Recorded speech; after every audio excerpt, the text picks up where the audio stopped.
If you know the song, chop my money, I don't care. Two plot twists that happened towards the end of this episode, and they include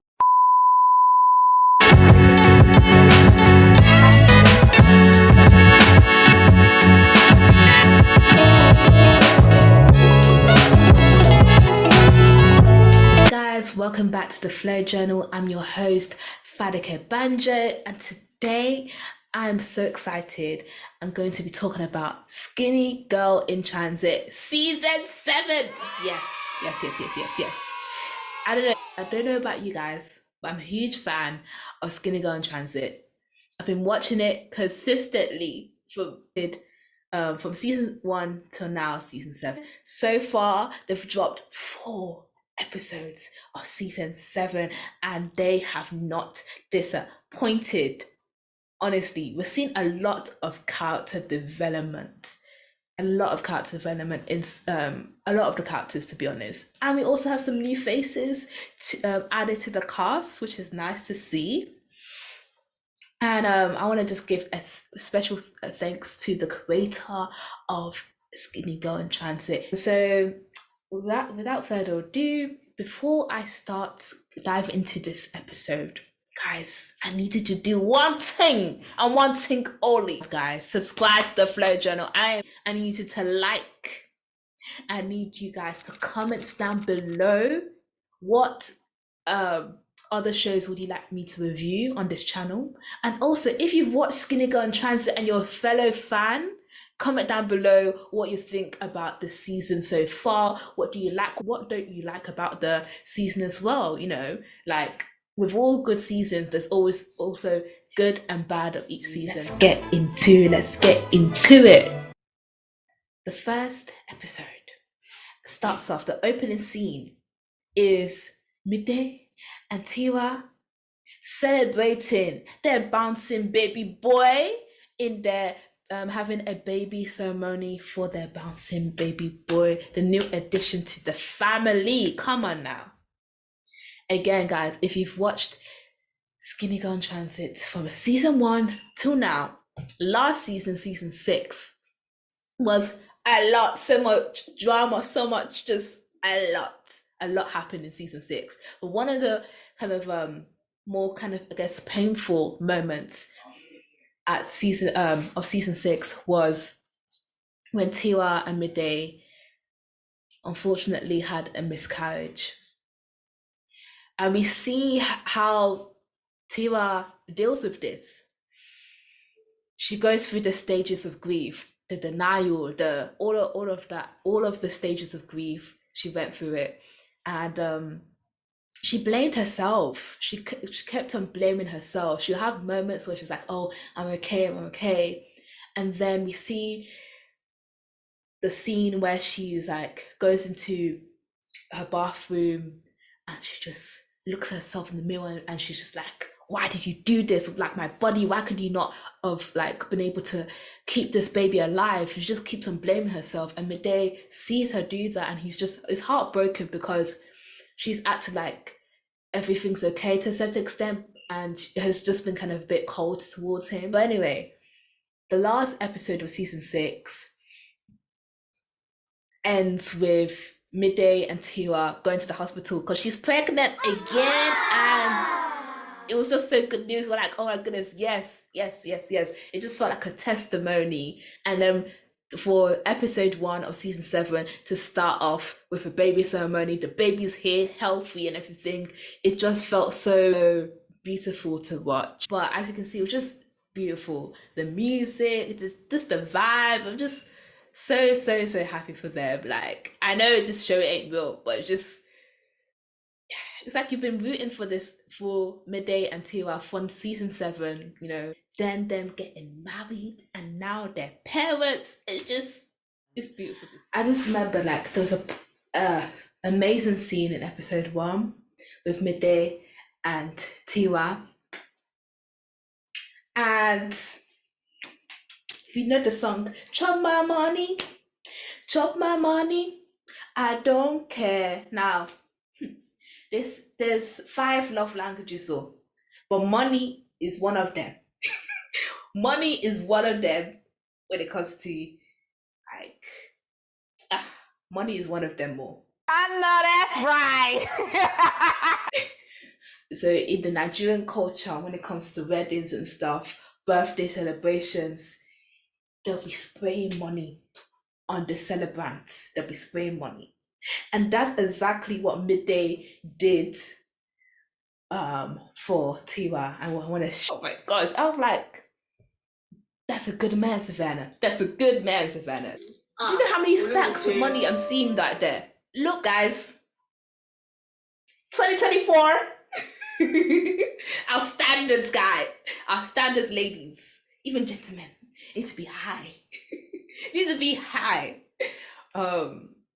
No, honestly, that was just so beautiful to see, like him Midday just celebrating Tiwa, like, and I feel like from the beginning of the relationship, he's always been rooting for her. Like he's always been the type of person that's just been rooting for this lady. Honestly, we just love to see healthy partnerships, healthy relationships where you're able to just shower your love. And yes, again, some people now will look at this and be like, the generation of today, all you guys care about is materialistic thing.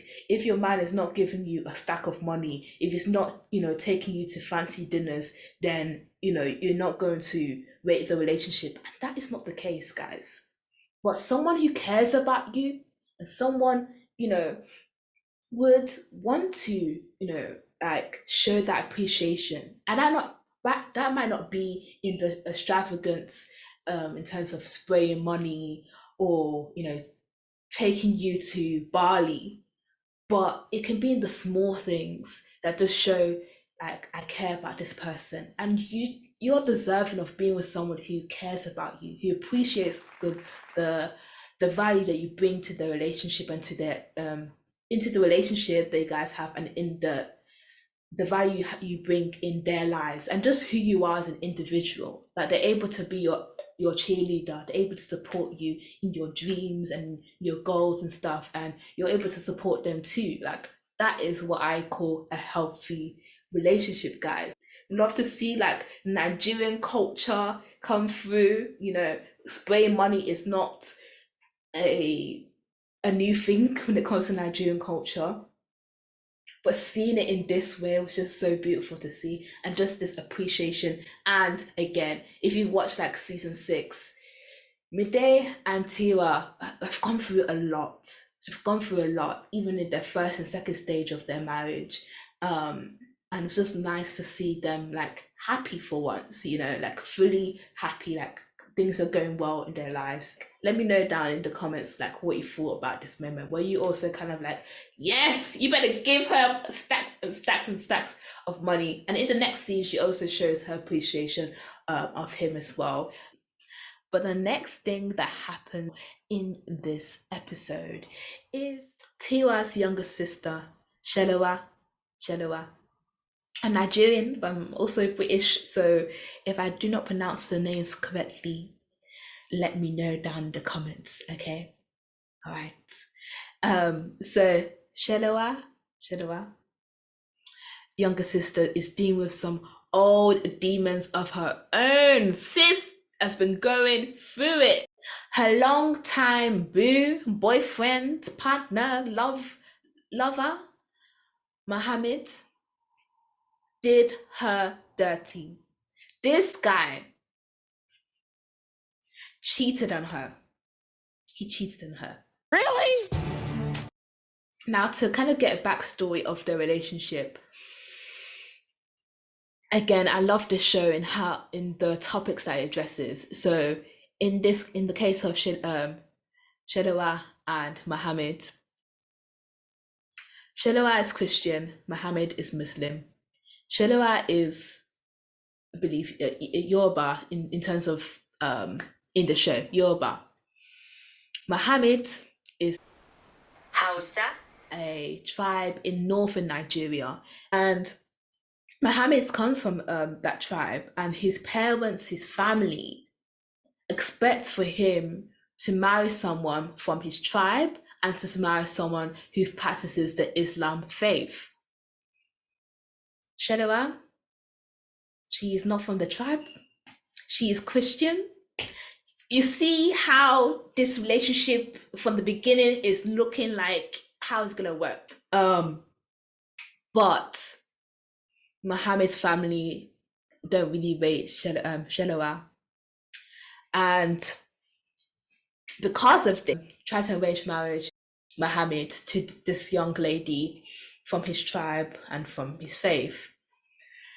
And Muhammad has been hiding this from Shelowa. All the times that he was saying, oh, I'm going to go back to my family, I'm going to go back to my village, Shelowa would be like, oh, when am I going to meet your family? Like, I'd love to meet them. And he's like, oh, one day. Only to find out that he's living a double life. And then, to make things worse, he sleeps with said person, with this lady that the family has arranged. He stood up to his family and said, no, just not the person I want to be with. Like, let me choose who I want to be with, kind of vibe. Then still ends up sleeping with said person. And Shelowa has tried, like, to be accommodating, not in terms of the cheating, but to be accommodating in terms of his culture, you know, to learn things. She even wanted to learn Hausa, wants to learn his native language and stuff. She was really trying, like, only for him to be living a double life. What was the reason? I believe they break up in season 6. And also, to make things worse, they work together. They work in the same company. So imagine you've broken up with your ex and you still have to see them on Monday in the office. No. So they've broken up. Then in this episode, Muhammad decides to go to Tiwa and Mede's naming ceremony for their son, and Shelowa makes sure that she leaves the party, the celebration, before he's there. Because he's trying to find her, you know. He's been calling her, and she's been ignoring. And I'm just like, yes. Because she's given him to so many chances in last season. Another side of Shelowa, this episode, whereby she's gone to therapy. Again! As I'm British Nigerian and all of that, but like coming from a Black household, mental health, or just talk, like expressing your feelings, to pray away or to expect it to just be positive. And just wanted to clarify that mental health is not just something that's happening within the Black community. It affects different communities around the world, and it's different for each family in terms of being able to express your feelings. But yeah, I just wanted to clarify this.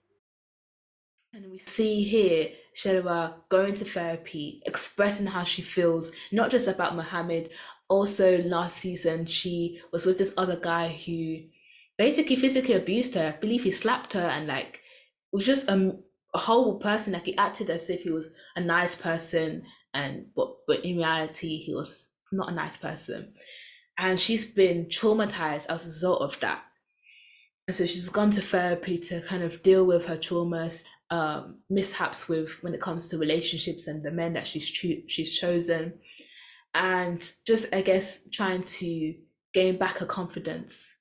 If you know Shelowa from season 1 of Single Girl in Transit, this girl was vain, was just materialistic, just like self-centered, like, yeah.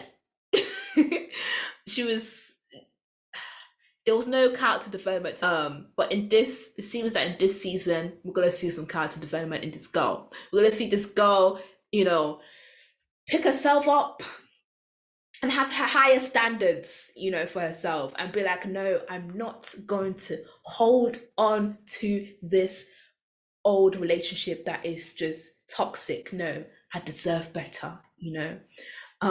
So she's, you know, going through therapy, dealing with all the things that she's going through, and she's been keeping it to herself, to be honest, because obviously older sister's now a mom now. She's focused on that. Her mom is now an influencer. I know, like a whole influencer and stuff. She's doing all of that. So she's dealing with her own thing. So she's kind of like by herself dealing with all of this.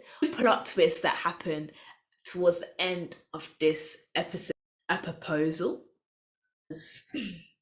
Mr. Muhammad. Yeah. Mr. Muhammad, yeah.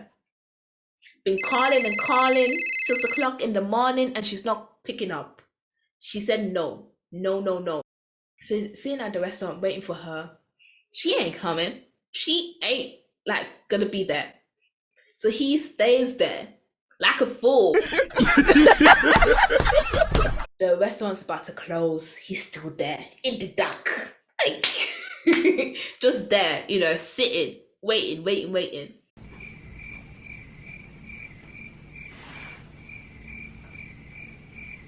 Then Shidera gets a call, and I think it was a friend, and I thought, okay, she's gonna, you know, meet up with a friend maybe to cheer her up and stuff. But no, her friend lures her into the snake trap of Muhammad. What are you doing? Do you know who this, like, do you know how this guy's been treating her? Like, no. Ends up going to the restaurant, kind of like, okay, let's see what happens. Why is this guy kneeling down, asking to propose for her? And then the episode ends. What? What is the reason? What is the reason? My watch. Not on my watch. If Muhammad was a good guy, I'll be like, yes, congratulations, girl, like you deserved it. But he's not a good guy. Oh, okay, I won't say he's not a good guy. Like, he made a mistake, a huge mistake. And I don't think it's the best thing for him to just propose to her to act as if like everything's okay. I don't think that's a good way to start a marriage. The foundation is already weak. The foundation is already weak, and you want to propose. That might have worked with old Shadowah back in the day. Back in the day, Shadowah was vain, was materialistic, was all of that stuff, you know, was about her man. But this Shadowah 2.0, even though she loves this guy and they love each other, and even though, you know, she has love for him, I'm seeing that this girl, her going to therapy, she wants to kind of like do some self-reflection of herself, learn to love herself again, learn to be able to trust men again, and, you know, have healthy relationships. She's doing the work, and I need Mohammed to do the work as well. If he does the work on himself, if he removes his misogynistic viewpoints that he has, you know, whether it's something that he grew up with, if he removes that mindset, if he realizes that what he's put this girl through is a lot, and that he needs to work on himself, and he needs to like stand up for her in front of his friends and family, or just leave her alone and find somebody else, then I don't see them being back together. I'm sorry. And if they are, I'm going to be looking at the creators of the show and be like, why? Girl, really? Why? I need some growth in both of them before they get into a relationship again. And also, you know what? I want someone better for Shenoa. She deserves better. And I really want her to, like, even if she ends up being with a new person in this season, I really want her to have a time where she's just like by herself. And being by herself is not a bad thing, in terms of she's been so codependent of this relationship with Mohammed. It's been a codependent relationship, to be honest, their relationship. And I think it'll be good for her to just like work on herself, learn to love herself again, build up her confidence, because she was a confident girl back in the day, you know, back in all those earlier seasons. And I think that what had happened with her and Mohammed and the other person that she was with really put her confidence down. You know, it's at 0. You need to pick it up at 10 again. So she needs to work on herself, and she needs better friends. I'm not gonna lie. Like, I think she needs friends that are going to challenge her, and the friend that she currently has is just a yes ma'am kind of vibe. Until he's actually shown that he's changed, then I don't see why you guys should be together. And I think that you need to like work on yourself, and you know. So yeah, guys, that is it in terms of my views on episode 1 of Skinny Girl in Transit season 7. Yes, yes, yes. And as I said earlier in this video, there's already 4 episodes out to kind of go through each episode here on this channel. Discuss this season, tell me what you think about it, and yeah, thank you guys for watching, guys. Bye.